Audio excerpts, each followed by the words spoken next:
ನಮಸ್ಕಾರ. ಶ್ರೀ ಕರ್ನಾಟಕ ನ್ಯೂಸ್ಗೆ ಸ್ವಾಗತ. ನಾನು ತಸ್ಲಿಂ ಕೆಸಿ. ಬಸವರಾಜ ಬೊಮ್ಮಾಯಿ ವಿಶ್ವವಿದ್ಯಾಲಯವು ತಮ್ಮ ಸಿಂಡಿಕೇಟ್ ಸಭೆಯಲ್ಲಿ ನನಗೆ ಗೌರವ ಡಾಕ್ಟರೇಟ್ ನೀಡಲು ತೀರ್ಮಾನಿಸಿರುವುದಕ್ಕೆ ಕುಲಪತಿಗಳು, ಉಪಕುಲಪತಿಗಳು, ಕುಲಸಚಿವರು ಹಾಗೂ ಸಿಂಡಿಕೇಟ್ ಸದಸ್ಯರಿಗೆ ಹೃತ್ಪೂರ್ವಕ ಕೃತಜ್ಞತೆಗಳನ್ನು ಮತ್ತು ಧನ್ಯವಾದಗಳನ್ನು ತಿಳಿಸಿದ್ದೇನೆ.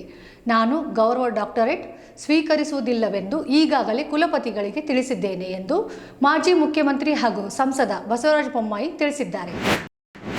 ಹೌದು, ಹಾವೇರಿ ವಿಶ್ವವಿದ್ಯಾಲಯವು ತಮ್ಮ ಸಿಂಡಿಕೇಟ್ ಸಭೆಯಲ್ಲಿ ನನಗೆ ಗೌರವ ಡಾಕ್ಟರೇಟ್ ನೀಡಲು ತೀರ್ಮಾನಿಸಿರುವುದಕ್ಕೆ ಕುಲಪತಿಗಳು, ಉಪಕುಲಪತಿಗಳು, ಸಚಿವರು ಹಾಗೂ ಸಿಂಡಿಕೇಟ್ ಸದಸ್ಯರಿಗೆ ಹೃತ್ಪೂರ್ವಕ ಕೃತಜ್ಞತೆಗಳು ಮತ್ತು ಧನ್ಯವಾದಗಳು. ನಾನು ಗೌರವ ಡಾಕ್ಟರೇಟ್ ಸ್ವೀಕರಿಸುವುದಿಲ್ಲೆಂದು ಈಗಾಗಲೇ ಕುಲಪತಿಗಳಿಗೆ ತಿಳಿಸಿದ್ದೇನೆ ಎಂದು ಮಾಜಿ ಮುಖ್ಯಮಂತ್ರಿ ಹಾಗೂ ಸಂಸದ ಬಸವರಾಜ ಬೊಮ್ಮಾಯಿ ಅವರು ತಿಳಿಸಿದ್ದಾರೆ.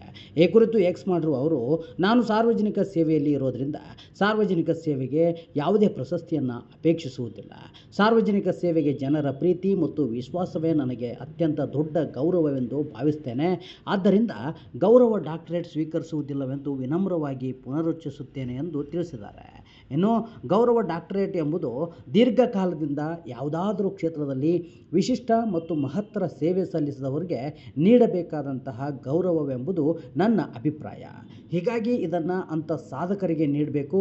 ರಾಜಕಾರಣಿಗಳಿಗೆ ಅಥವಾ ಸ್ವಯಂ ಪ್ರೇರಣೆಯಿಂದ ಸಮಾಜ ಸೇವೆಯಲ್ಲಿ ತೊಡಗಿರುವವರಿಗೆ ಗೌರವ ಡಾಕ್ಟರೇಟ್ ನೀಡುವುದು ಸಮಂಜಸವಲ್ಲ ಎಂಬುದು ನನ್ನ ವೈಯಕ್ತಿಕ ಅಭಿಪ್ರಾಯ.